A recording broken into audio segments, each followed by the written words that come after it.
गावनि फिसाज्ला असेखौ थैनायनि सिगां दसे समनि थाखायबो नुलाङाखिसै।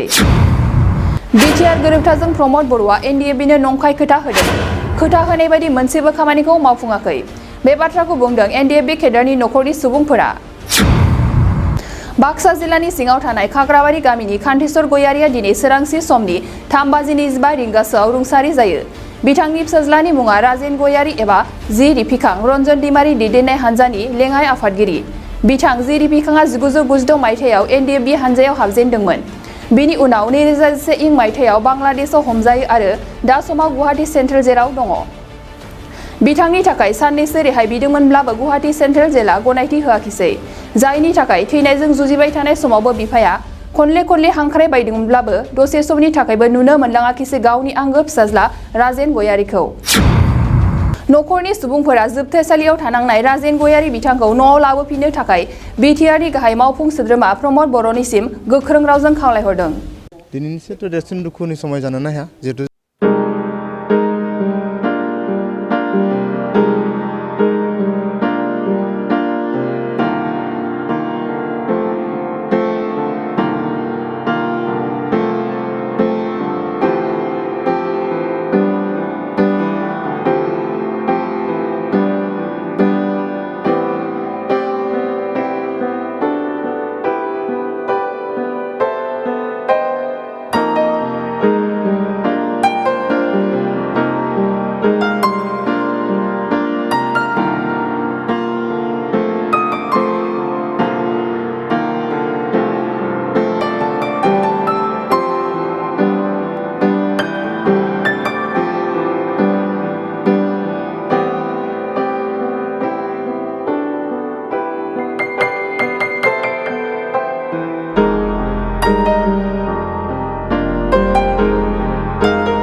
जेराव टेक बुस्टाराबो गंसे।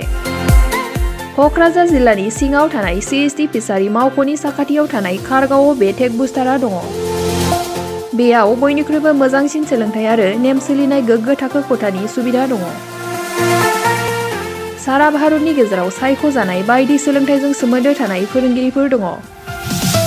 टेक बुस्टाराव प्रफेशनेल जार्नालिस्ट आरो टेकनिकेल कर्सफोरखौ होनाय जायो। 24 घन्टा रैखाथिनि थाखाय मोजां सुबिदा आरो टेक बुस्टारा नोंथांमोनखौ सौहैहोगोन नोंथांनि थांखिसिम।